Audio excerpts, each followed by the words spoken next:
இந்த வீடியோல generative AI agent LLM and RAG பத்தி தான் ரொம்ப டீடைலா பார்க்க போறோம். இது எல்லாத்துக்கும் என்ன டிஃபரன்ஸ் இருக்கு, என்ன ரிலேஷன்ஷிப் இருக்கு, எந்த ஹைரார்கில வருதுன்றத ரொம்ப டீடைலா தெரிஞ்சுக்கலாம்.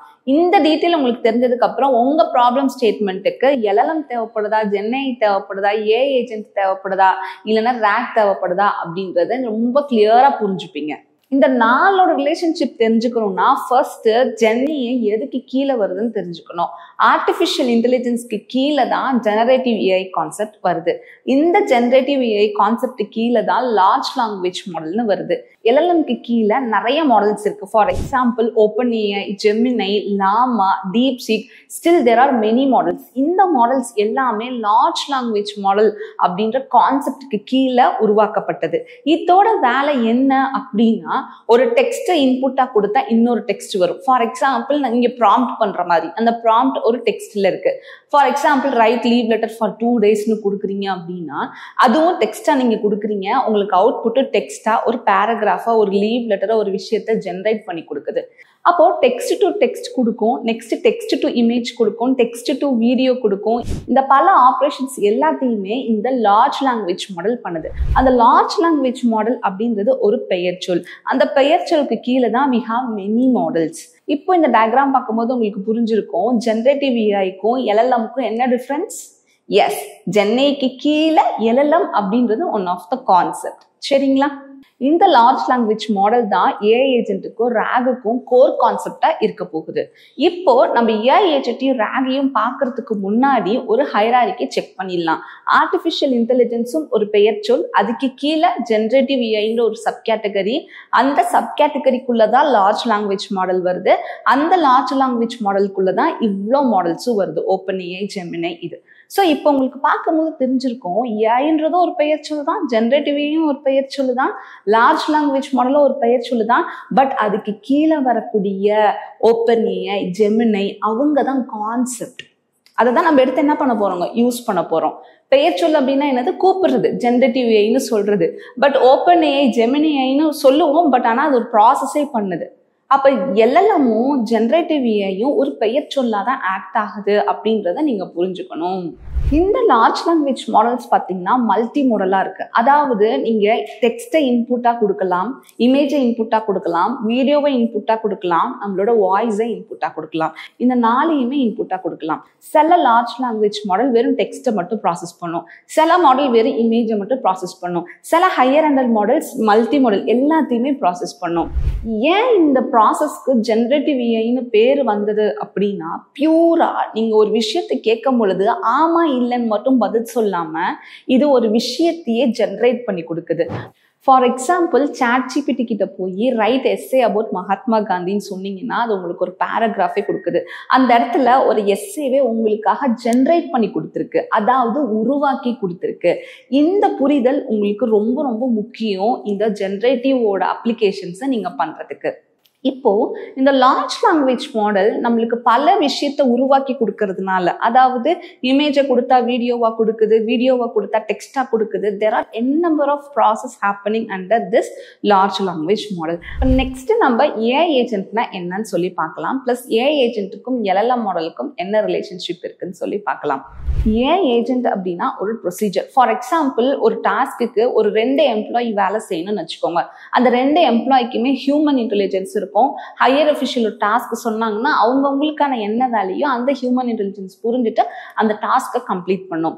நம்மளுக்கு கோர் கான்செப்டா LLM இருக்கிறதுனால ஒரு ரிசர்ச்சர் என்ன கண்டுபிடிச்சாங்க அப்படின்னா, why can't we create one procedure-ன்ற மாதிரி கண்டுபிடிச்சது தான் AI ஏஜென்ட். ஃபார் எக்ஸாம்பிள் ஒரு ஆஃபீஸில் மேனேஜர் எனக்கு இந்த ப்ராசஸ்க்கு கோட் எழுதிட்டு வாப்பான்னு சொல்லி ஒரு எம்ப்ளாயி கிட்ட கொடுப்பாங்க. அந்த எம்ப்ளாயி கோட் எழுதிட்டு வந்து திருப்பியும் மேனேஜர் கிட்ட கொடுப்பாங்க. மேனேஜர் ரிவ்யூ பண்ணுவார், எக்ஸிக்யூட் பண்ணி பார்ப்பாரு. எரராக இருந்துச்சுன்னா திரும்பவும் அதை எடுத்துகிட்டு போய் எம்ப்ளாயி கிட்ட இந்த எரர்லாம் இருக்குது ரெக்டிஃபை பண்ணி கொண்டு வாப்பா அப்படின்னு சொல்லுவாங்க.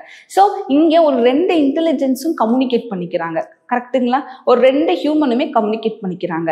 இப்போ ஒரு கோடு எழுதுற டாஸ்க்குமே நம்ம LLM மூலியமா சாத்தியமாயிடுச்சு. ஒரு டெக்ஸ்டா இன்புட் கொடுத்தா இமேஜ், வீடியோ, டெக்ஸ்ட்னு எவ்வளவோ பரிமாற்றங்கள் நடக்கும் பொழுது ஒரு ஹியூமன் என்ன பண்ணுவாங்களோ அது நம்ம ஆர்டிஃபிஷியல் இன்டெலிஜென்ஸ் ஜெனரேட்டிவ் AI மூலியமா பண்றோம் அப்படின்ற பொழுது why can't we replace human டாஸ்கை ஏஐ ஏஜென்ட்ஸ் மூலியமா மாத்தினா எப்படி இருக்கும்? அதாவது அந்த மேனேஜர் அப்படின்றவர் ஒரு ஏஜென்ட். அந்த ஏஜென்ட்டோட வேலை கோடை ஆப்டிமைஸ் பண்றது மட்டும்தான். ஸோ இந்த எம்ப்ளாயி ஏஜென்ட்டுக்கு நம்ம எப்படி ப்ராம்ப்ட் பண்ண போறோம் அப்படின்னா, act as a code writer.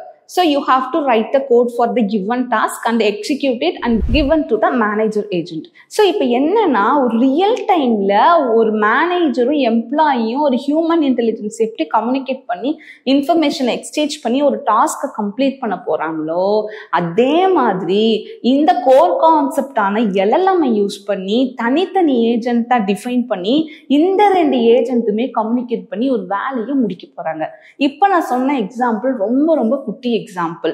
ஒரு வேலையை செய்யறதுக்கு 2 பேர்னா 2 ஏஜென்ட், ஒரு வேலையை செய்யறதுக்கு 3 பேர்னா 3 ஏஜென்ட், ஒரு வேலையை செய்யறதுக்கு 4 பேர் வேணும்னா 4 ஏஜென்ட்ஸ். இந்த 4 ஏஜென்ட்ஸுமே இன்டெலிஜென்ஸ் இருக்கும். சேம் கான்செப்ட் ரிப்ளிட் அப்படின்ற கம்பெனி செம்மையா இன்டெகிரேட் பண்ணிட்டாங்க. அந்த ரிப்ளிட்.comல போயிட்டு உங்களுக்கு ஒரு ஆப் கிரியேட் பண்ணணும்னா, I want to create app for 2 addition of 2 numbers அப்படின்னு கொடுத்துட்டீங்கன்னா போதும். ஒரு ஏஜென்ட் கோடு ஜென்ரேட் பண்ண ஆரம்பிச்சிருவாங்க, இன்னொரு ஏஜென்ட் அதை எவாலுவேட் பண்ணிட்டே வருவாங்க.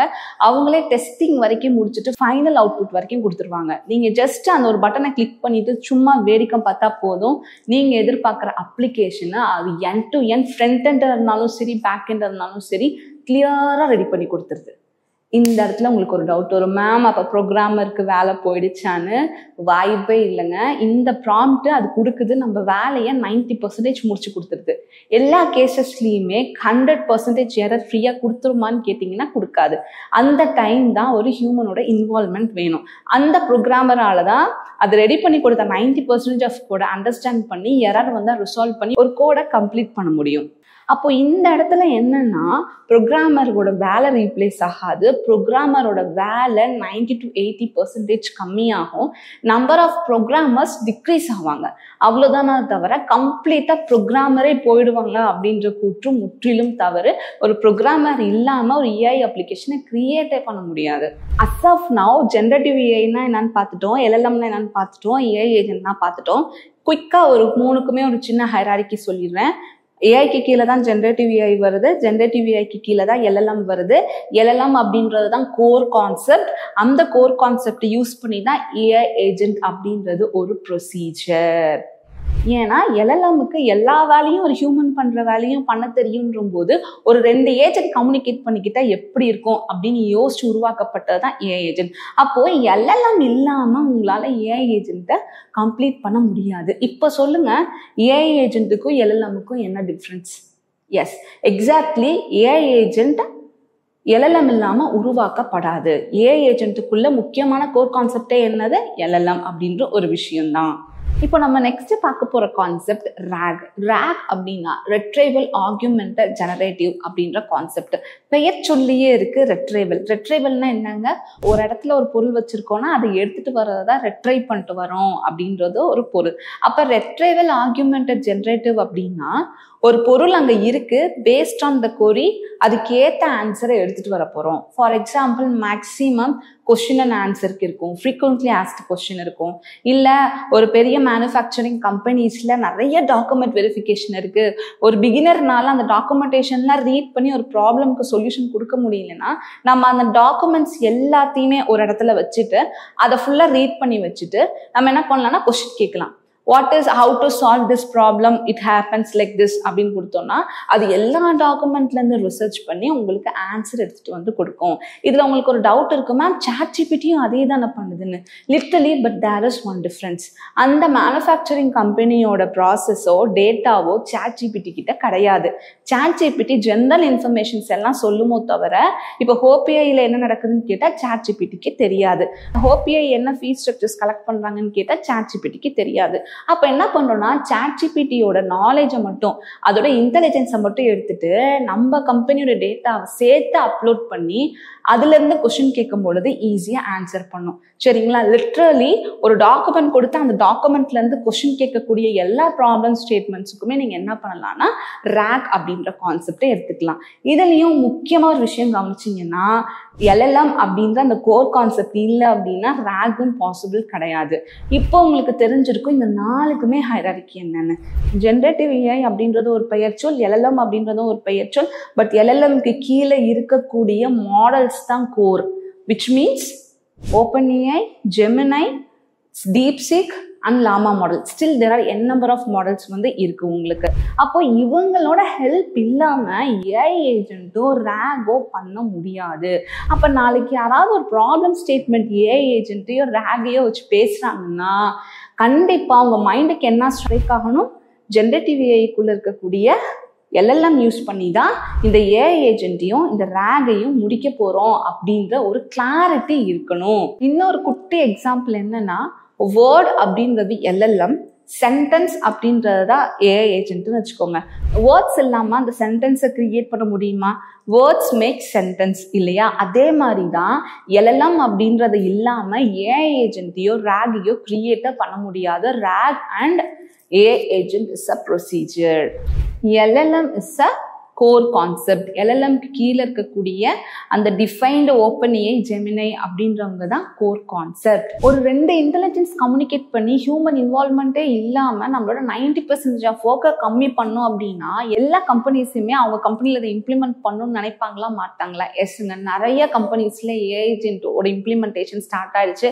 பட் அதில் விஷயம் என்ன அப்படின்னா அதை கரெக்டாக ப்ரொசீஜர் பண்ணி எக்ஸிக்யூட் பண்ணுறதுக்கு கேண்டிடேட்ஸ் தான் இல்லை, அதாவது அதோட எக்ஸ்பர்ட்ஸ் தான் இல்லை. நம்மளோட கோர்ஸ் லார்ஜ் லாங்குவேஜ் மாடலை பத்தி டீடைல்டா எப்படி ஒரு டெக்ஸ்ட் டு டெக்ஸ்ட் கன்வெர்ட் பண்றது, டெக்ஸ்ட் டு வீடியோ கன்வெர்ட் பண்றது, அந்த லார்ஜ் லாங்குவேஜ் மாடலோட ஃபுல்லா யூஸ் கேசஸையும் ரியல் டைம் அப்ளிகேஷனோட டிப்ளாய் பண்ணியிருக்கோம். நீங்க லார்ஜ் லாங்குவேஜ் மாடலை யூஸ் பண்ண கத்துக்கிட்டீங்க அப்படின்னா ஈஸியா AI ஏஜென்ட்ஸும் கிரியேட் பண்ணிடலாம். ஸோ AI ஏஜென்ட் மாடலையும் நாங்க ரொம்ப டீடைல்டா நம்மளோட மென்டர்ஷிப் ப்ரோக்ராம்ல ஆட் பண்ணியிருக்கோம். ஸோ இந்த நாலேஜ்லாம் உங்களுக்கு இருந்துச்சுன்னா போதும், ஒரு செம்மையா ஒரு போர்ட்ஃபோலியோ ரெடி பண்ணிட்டு நீங்க எதிர்பார்க்குற கம்பெனிக்கு ஈஸியா பிச் பண்ணி நீங்க எதிர்பார்க்குற ஹைக்கோ சேலரியோ இல்லை நியூ ஜாப்போ ஈஸியா வாங்க முடியும். இதுல முக்கியமான விஷயமே கோடிங் வந்து ரொம்ப ரொம்ப கம்மிங்க. இன்னொரு விஷயங்க, இப்போ ரீசெண்டா இண்டஸ்ட்ரியில AI ஏஜென்ட் அப்படின்னு சொல்லிட்டு வெறும் பாட்டை கிரியேட் பண்ண சொல்லி கொடுத்துட்டு இருக்காங்க. AI ஏஜென்ட்ஸ்னாலே 2 இன்டெலிஜென்ஸ் கம்யூனிகேட் பண்ணி ஒரு டாஸ்கை கம்ப்ளீட் பண்றது தான். பாட் அப்படின்னா ஒரு இடத்துல மட்டும்தான் AI வரும், அது இன்னொரு ஏஜென்ட் கூட கம்யூனிகேட் பண்ணாத அந்த டாஸ்கை கம்ப்ளீட் பண்ணி கொடுத்துரும். அப்படின்னா அது பாட். 2 ஏஜென்ட் கம்யூனிகேட் பண்ணிக்கிட்டாதான் அது AI ஏஜென்ட். தெளிவா இருங்க. இதே மாதிரி கிளாரிட்டியோட செம்மையா நீங்க படிச்சு தெரிஞ்சுக்கணும் அப்படின்னு நினைச்சீங்கன்னா என்னோட மென்டர்ஷிப் ப்ரோக்ராம்ல ஜாயின் பண்ணுங்க. அதுக்கு நீங்க என்னோட 2 hours வெபினார் அட்டென்ட் பண்ணணும். அந்த வெபினார்ல உங்களுக்கு இன்னும் ஆர்டிஃபிஷியல் இன்டெலிஜென்ஸ் பத்தின ஒரு டீடைல்டு ஓவர்வியூ கிடைக்கும். டெமோஸ் காமிச்சிருப்பேன், நிறைய எக்ஸாம்பிள்ஸ் டிஸ்கஸ் பண்ணியிருப்பேன், உங்களுக்கு ஒரு கிளாரிட்டி கிடைக்கும். அதுக்கப்புறமா நம்மளோட சர்வீஸ் எப்படி இருக்குன்றத சொல்லியிருப்பேன். அது உங்களுக்கு செட் ஆச்சுன்னா தாராளமா நீங்க நம்மளோட மென்டர்ஷிப்ல ஜாயின் பண்ணலாம். அந்த வெபினாரோட எண்டில் ஏன் கூட 1-to-1 கால் புக் பண்ணி உங்களுக்கான கஸ்டமைஸ்டு AI ரோட் மேப்பை நீங்க வாங்கிக்கலாம். உங்க AI ஜேர்னியை என் கூட இருந்து ஸ்டார்ட் பண்ணுங்க. மோரோவர் 100% கிளாரிட்டியோட எந்த ஒரு விஷயம்னாலும் பண்ண கத்துக்கோங்க. இந்த ஃபியூச்சர் வேர்ல்டுல ஜாப் இன்செக்யூரிட்டி ஃபியர் இல்லாம கெத்தா வாழுங்க.